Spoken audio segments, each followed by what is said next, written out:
Okay, I want to start with a questions about Moss and what he's doing and what his role is in the novel. So the first question is here.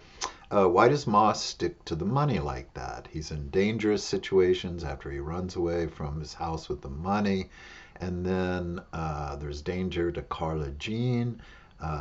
He knows he's probably going to get killed by Shiguru, and yet he persists. I think this is a great question, and several people ask similar question. I want to answer each one of those just a little bit. But I think we can think of Moss as a kind of very American character, right?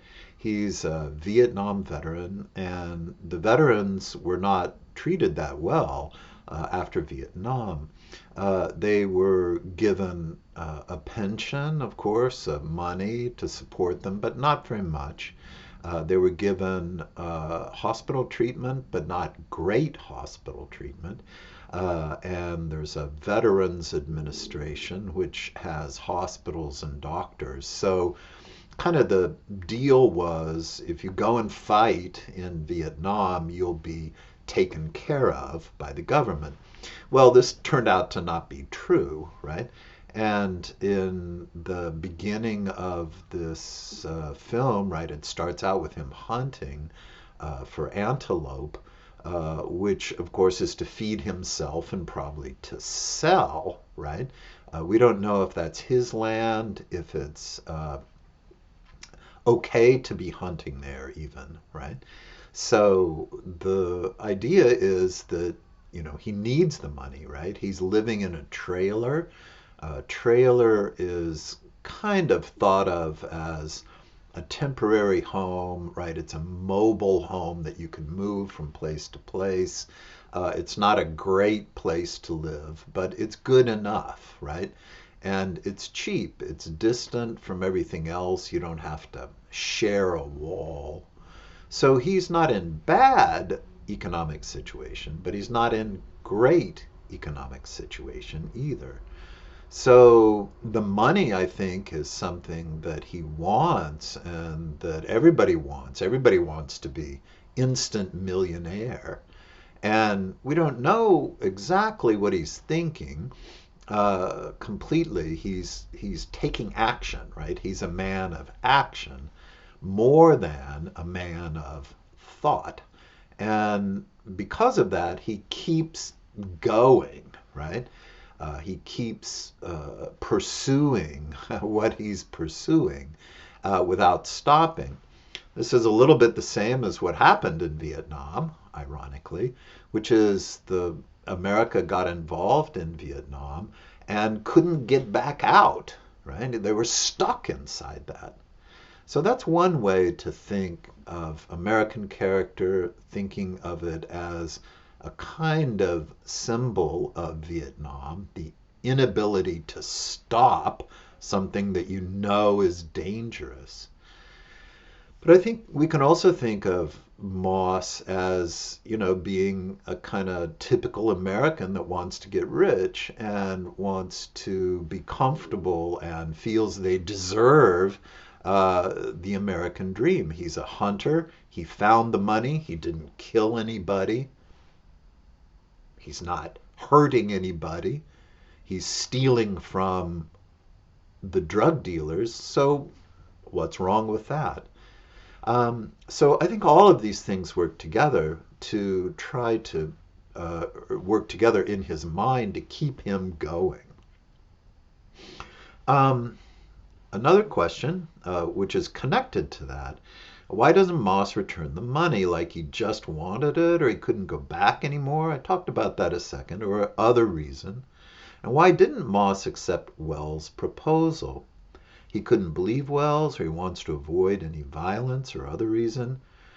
Why does why doesn't Moss give up on the money and go back to his normal life? This is a great question connected to the first one, but I think it's a little bit different. Why doesn't he agree with Wells and just say, okay, I'll take a little bit of the money, just enough for me, and I'll give the main part back? If he does that, he probably would get away safe, right? So if he didn't take $1 million, but he just took a couple 100,000, he could take that money, escape to California. It's mentioned that his brother lives in California, and kind of be okay. But he won't settle for that. He wants it all, right? And as Sheriff Bell says, I never met anybody that money didn't change, right? So this sense of ownership, whose money is it?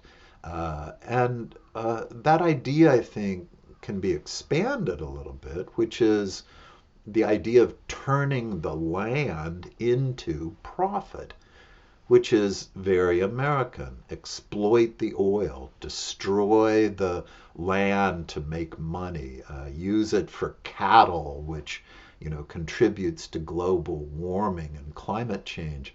So we can see lots of different threads of American thinking inside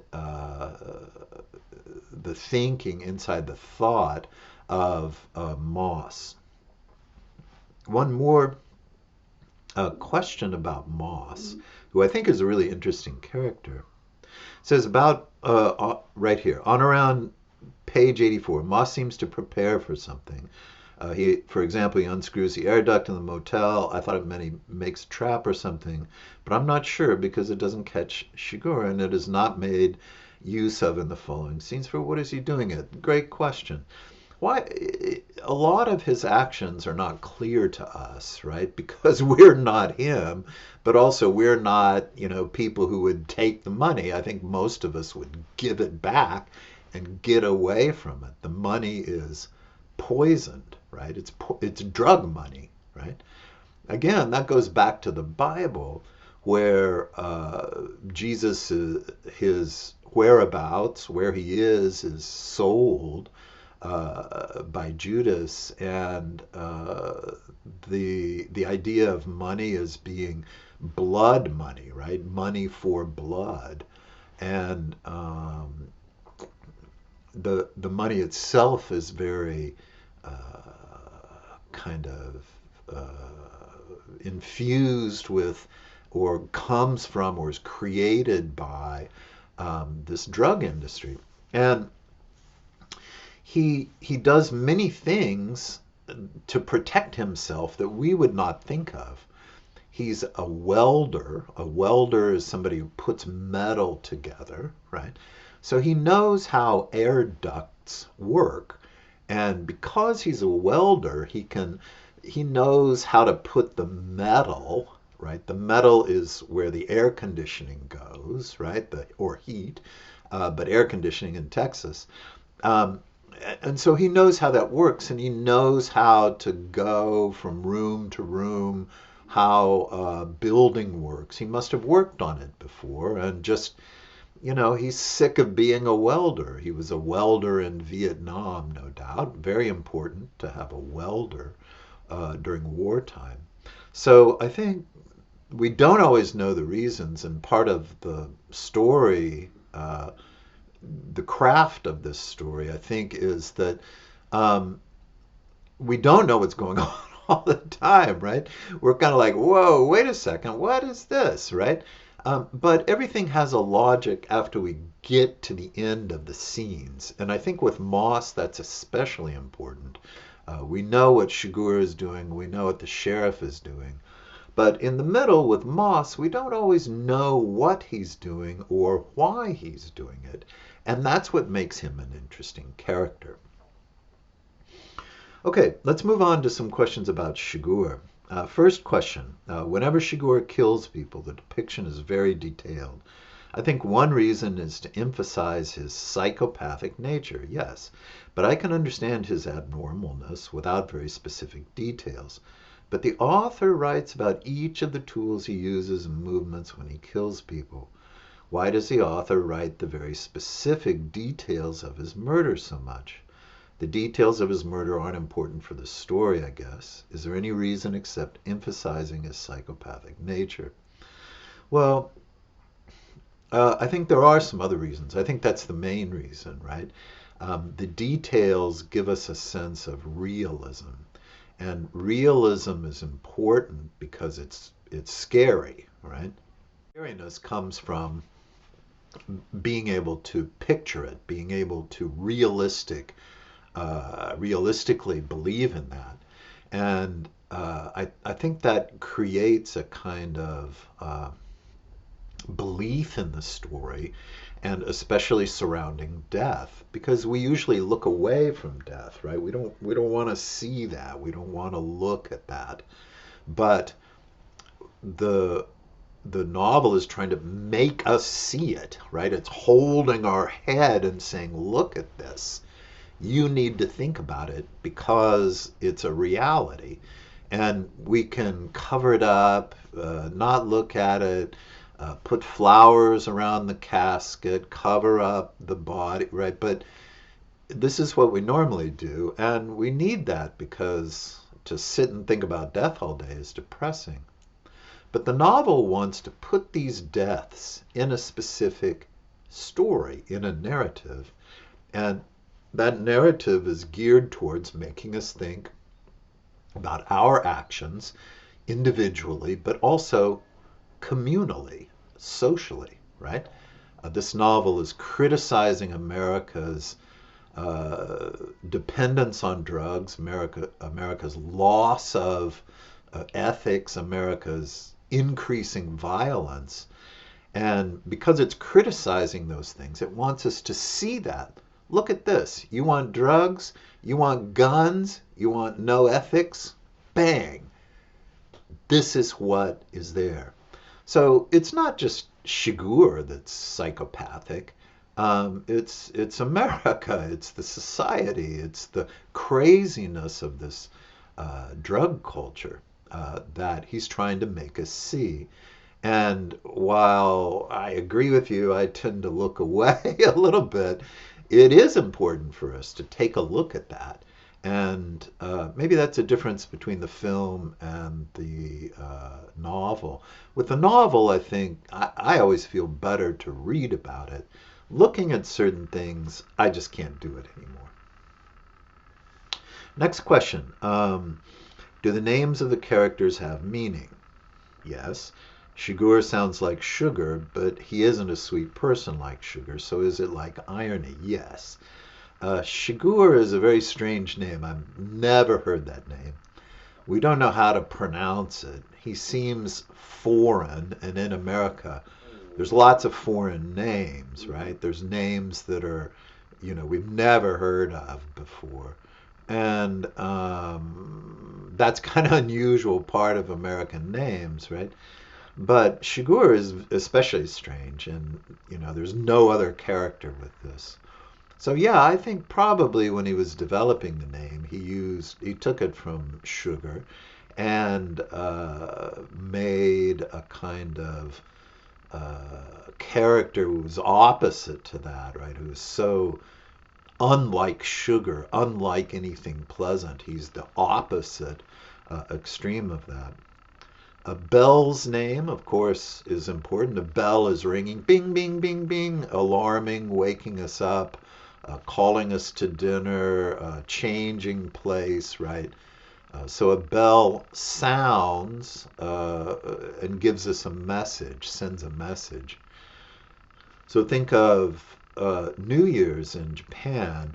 The bell rings, bong, bong, 108 times to remind us the new year, last year's over, new year is starting. You better stop and think about your sins, right? And start the new year off after getting this message. Moss, of course, is something that doesn't move. It grows slowly. It's low. It's kind of spreads, little by little. It needs moisture. It needs water. And so we have a saying in English, moss doesn't grow on a rolling stone, meaning if a stone keeps rolling down the hill, it can't grow moss, right? Moss grows on things that don't move, a stone by a pond or a tree, right? Those don't move so the moss can grow. And we have another saying, there's no moss on me, right? Um, Meaning that, you keep moving, you keep changing. And so moss is changing. He keeps going, he keeps going, he keeps going. So his name is, I think, ironic as well. So Shiguru's name is ironic, Moss's name is ironic, and Sheriff Bell's name is not ironic, right? Because he's sending us this message. Next question. Why does Shiguru want to kill Moss? What is his purpose? I think he doesn't work only for money. Yeah, this is a tricky question, and I think everybody will have some different answers. So we want to think about what is his motivation. At first, it seems like his motivation is as a hitman, a recovery man, right? He's recovering the money. That's his job. He's paid by the drug dealers to get the money back, maybe get the heroin back. But obviously, Shigure is a dangerous person, right? As Wells says. And he obviously feels in a way that he's a kind of avatar of death. He's a symbol of death. He's death incarnate. And so he doesn't just kill in a practical way, right? He does kill for practical reasons, right? He shoots those two guys and out down in the desert, right? And he's not afraid to kill somebody if he needs their car, right? And so he does kill in a practical way, but it's also something more, right? In the one scene where he looks down into the eyes of the person he just shot, and he looks at the life leaving their body. It's obviously something that either he enjoys or that is a promise he made, and I think he's a kind of horrifying character because of that, and to not just do it as a job, but to do it for itself, right? And we can think of Shigure in a lot of different ways, but however we connect him with death, I think is especially important part of his character. So yes, there's a lot more there. He doesn't just kill people for fun or as a job, but there's much, much more to his killing. Next question. When Shigure visits the gas station, he decided not to kill the guy because of the result of the coin toss. Because Shigure believes life is already decided or based on their luck. Couldn't understand why he decided to kill the woman at the little plywood office, or not kill her, sorry. I feel there wasn't any similar scene as the gas station that decides her life or death. The Yeah, this is a good question. Why, this connects to the last one. Why does he decide to kill somebody or not? I think in the case of the um, at the gas station, right? He kind of says you have to choose the one right instrument, right? Think about this coin. This coin has been traveling here, right, from the 1950s to now, and it's gonna decide your fate. So in some ways, this seems like a kind of mental break on his part, right? He's saying, I'm not killing you. The coin is killing you, right? And so that's a way to distance himself from it. In the case of the woman at the plywood office, he hears a sound, right? He hears water in the toilet or something. So he knows that there is somebody else there. So he's not going to have to kill one person, but he's going to have to kill two people, right? And she refuses to answer his questions, which normally would make us angry, but we don't really see his anger, right? We see him kind of thinking it through, right? What am I going to do, right? What should I do, right? In the case of the gas station, he kind of looks at this guy and he asks him about his life, and he kind of thinks, this is a terrible life. You're dead already. You work in a gas station in the middle of the desert that you got from your wife. He kind of, you can see him looking down on this man, not respecting him, but saying, your life is kind of a death in life, right? You're a dead person, kind of dead person walking. And with the other woman, I think he probably thinks that way as well. But because that office is closer to the city, somebody will find her sooner. So again, it may be a practical reason. I don't want to kill her because that puts somebody on my trail more quickly. All of these things come together, and almost none of them are 100% clear in the novel. But we know that Shiguru kills and doesn't mind killing. Okay, let's move on to Sheriff Bell, because there's several really good questions here about Sheriff Bell. First, how do the italics part connect to the main story? How can we understand Bell's ethical thoughts from the italics part? Great question. Italics can carry lots of different meanings. One of the meanings is emphasis, or separate or outside of the description. So I think using italics here is really good and really important. It lets us kind of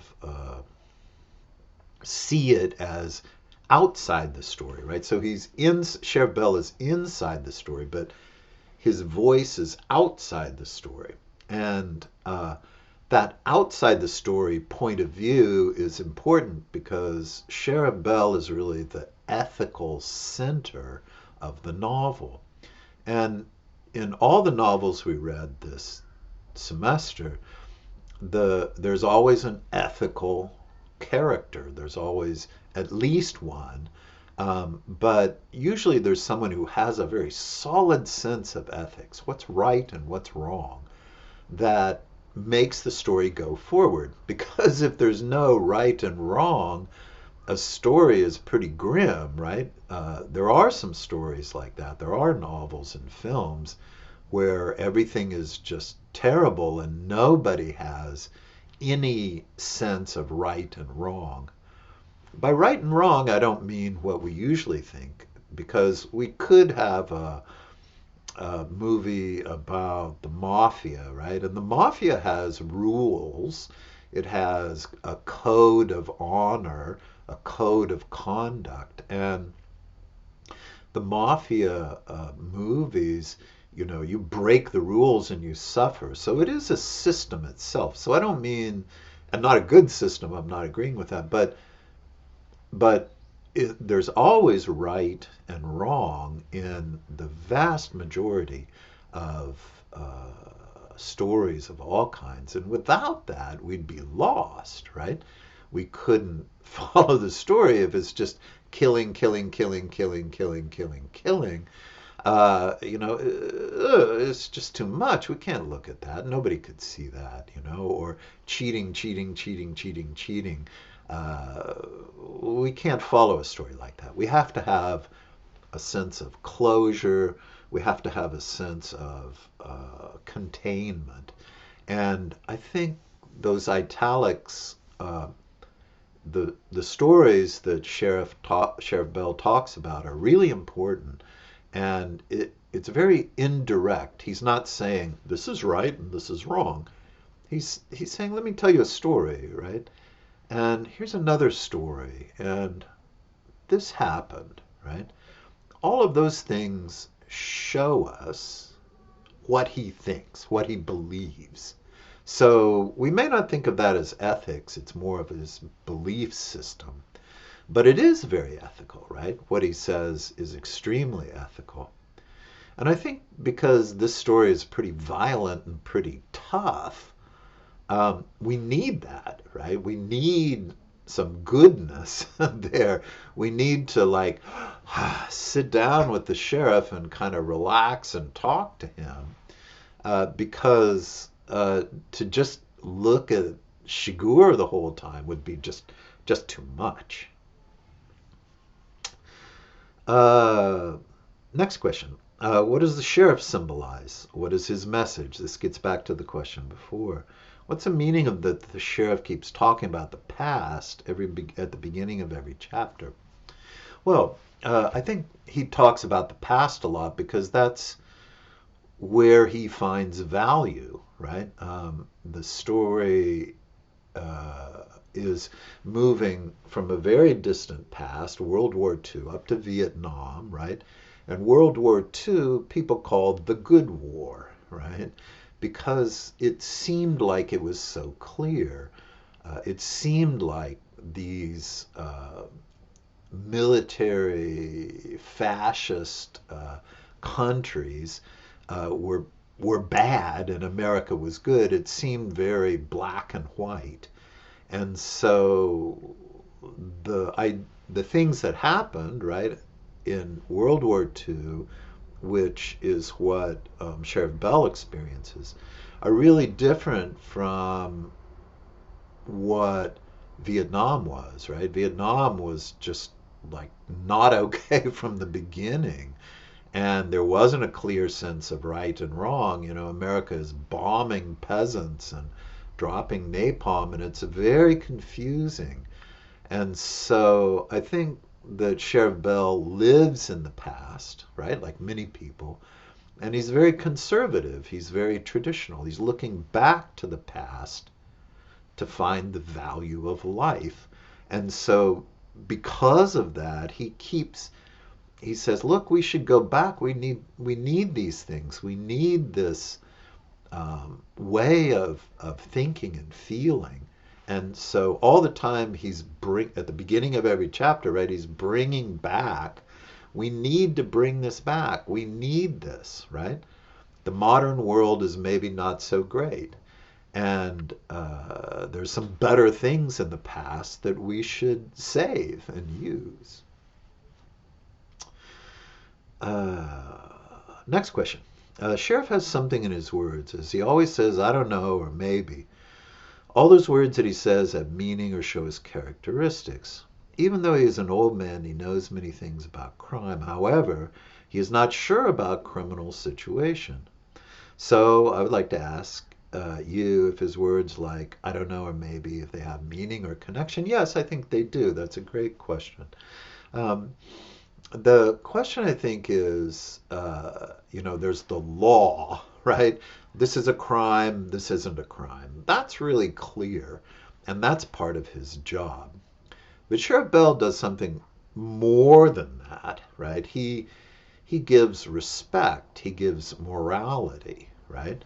So, for example, if you're in business with somebody and this person doesn't do a good job and you buy out the business, well, that's probably legal, but is that moral? Shouldn't you help your friend, your partner? Shouldn't you support them, right? So there's legal things and there's moral things, right? And I think the sheriff is sure about the legal things. There's no question about that. But he's not so sure about the other things, right? And he's not so sure about the world. And I think that sense of hesitancy and of thinking about stuff is really, really important because his character lets us think about that for ourselves. And it helps us to think about that, right? If somebody says, this is right, this is wrong, we tend to say, oh, okay, okay. But if they say, maybe people should something, something, well, that makes us think a little bit, right? And it makes us kind of wonder about that. ourselves and makes us wonder and think and imagine what we should be doing ourselves. So I think that maybe, and I don't know, probably, uh, all of these words that he uses a lot, but but the point of that is that it helps us to think, right? It helps us to get into that thinking and to see if we agree with it or not. He's not trying to force us to believe what he believes. He's trying to get us to think together with him about that, or think together with the novel. Next question. What is the reason the sheriff is really sensitive about death? Is it that even bad people who kill people have a chance to live or deserve to die? Um, yeah, I think that he has a respect for death, and so that connects a little bit to the question before about why all the details about Shiguru's killing people. Do we need that?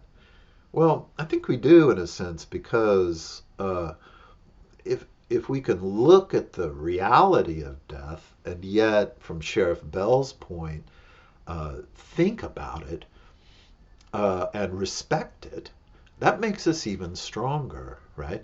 If we escape from something, right? If we look away from something, I don't want to see that, I don't want that, I don't want that, I don't want to look at that. If we take that attitude, then, you know, how do we develop respect for things, right? How do we develop sensitivity to things? So I think his respect for death is because he's seen death and he knows that lots of deaths are pointless or meaningless, that there's no good reason for that. And especially with Moss, you know, he wants to save Moss. I mean, a lot of us, and a little bit the questions before, like, oh, Moss is so stupid, you know, we don't sympathize with him in a way. But Sheriff Bell does, right? He sympathizes with him. He thinks, God, this Moss is making a mistake, but maybe I can help the kid somehow. Okay, here's some other questions, which I thought were also really good ones. Um, Also, maybe it's too simple, but why did the author write the time often during the story, such as 2:41, to make readers feel reality and thrill? Yeah, I think so. But again, I think it's a little bit about the idea of time. There's two feelings of time here in the novel. There's the time of the action, right? And that's very precise and very specific. But there's also the Sheriff Bell's words, which are kind of timeless and go back to the past. So we have this past time, temporal narrative, right? And then we also have a present temporal narrative. And I think that creates a kind of interesting tension in the novel between the timelessness of belief and the historical experience, which is, you know, contained inside of us, right? We're history, right? And then at the same time, we live life day by day, and the events of the novel occur in a specific time. So I think that's kind of an important contrast and part of the way the novel is constructed. Next question. In almost every scene, the authors describe acts related to sight, like how Shiguru observes the people he kills, and Moss also observes and analyzes. What does that symbolize? Is it related to their past experiences, like Moss being a veteran and Shiguru's past before becoming a killer?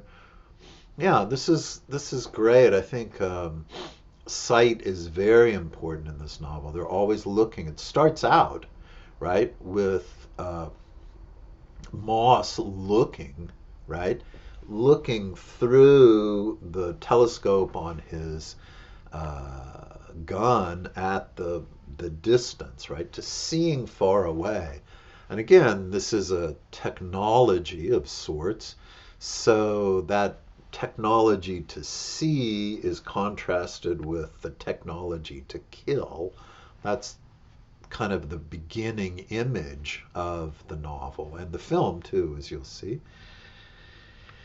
And I think to see things is part of the theme. That's why people write novels, first of all, but also I think he wants us to really see drug culture, drug industry wants us to see death, to see people, to see uh, what's happening. And this is just a kind of constantly recurring motif in the novel to see, to look, right? So Sheriff Bell, bing, is listen, and the images of watching or looking or eyes is hey, look, hey, listen, hey, look. And I think the novel does that really well and gets us to look, gets us to listen. Next question. Who tells the story?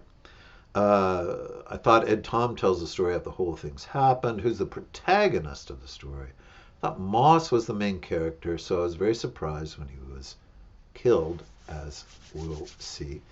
But what I think the novel is trying to get us to uh, think in terms of the story being told in different ways, right? So as I was just talking about the time, I think the novel wants us to really listen to two different stories, or maybe three different stories, right? There's the No Country for Old Men, so it's a story of the country, the story of America. It's focused on Sheriff Bell, so it's his story, his experience. He stands in for that generation. And at the same time, Moss stands in for a younger generation, right? So we have this kind of three layers, at least, of storytelling. Who is the story about? Who's the narrator? We have a kind of national narrator about America as a nation, as a country. We have Sheriff Bell as a kind of narrator of the beliefs and the ethics. And then we have Moss as a focus. I don't think Moss narrates it, but he's the central focus of the novel that keeps things going. So I think the story is told kind of at three levels, and it's a complicated story, but that gives a lot of dimensionality to the story. It's not just a straight line story, it's different times, different angles, different points of view, and that creates a very complex structure. What is the meaning of the newspaper all the time? Great question. The newspaper is again like, I think, going together with listening and looking. It's reading, right? Knowing what's going on in the world, knowing that these things are happening. If we read the newspaper, we see just horrifying things every day. And the newspaper, at this time, newspaper, it's kind of before computers, right? But and before, whatever, fake news and disinformation and Twitter and Facebook. So the newspaper is the central media that mediates, right, between reality and us. And the media, the word media means in between, right? So a newspaper or TV is in between us and the world. So I think the newspaper, is just this kind of constant reminder of, wake up, pay attention, you should know this, right? Now, Sheriff Bell's wife refuses to read the newspaper, and she just won't look at it. And this refusal, I think, is not a bad thing in her case, because as Sheriff Bell says, she's wonderful, she's great, she's kind of a great wife. And so maybe in the case of Sheriff Bell's wife, she's kind of transcended the news, right? She lives in a different place. She rides horses, again, back to the past, back to tradition. And his wife is kind of can't stand these horrifying things because it's not that she avoids it, she knows it, but it's too real for her, right? Because her husband, Sheriff Bell, could be killed any time. She knows that. She knows that he, in any day, he could not come home, right? So for her to read those things only increases her anxiety and worry about him. So I think we can kind of understand it in her point. But the scenes of him reading the newspaper are very important because we kind of refuse to accept the news of the world. We put it away, just like the idea of death or of the past. We tend to kind of avoid things that are unpleasant. And the newspaper is unpleasant. It often is. Sometimes it's a pleasure, sometimes it's great. Sometimes there's comics or a funny article about, Netflix show or something. But for the most part, the newspaper is pretty grim, pretty tough reading. And so I think he's trying to look at the novel and the newspaper and see how those are kind of connected, right? Novels could be escape from the world. It could be reading about planets and aliens and outside fantasy things. But, and that's great, we do need escape, but we also need reality. And so the newspaper, I think, is repeated as a reminder that reading is important. It's something we need. And of course, I say that as a teacher, but I also say it as a person in the world and a person who reads the newspaper. This allows us to understand things, and it allows us to deepen our ethics, and it allows us to know the good and bad of the world. And I think that's a lot of what the novel wants to do. Okay, that's all the questions. Everybody had great questions. Thank you for these questions. Man, I had to think about them for a couple days, but those are really great questions, and everybody kind of knows the question. I took everybody's name off. I thought people might be embarrassed or something, but I think you should be proud of those questions, and you know which questions are yours. So the questions came in and really made me think again about the novel. So, hope that helps. Hope that gives you some ideas.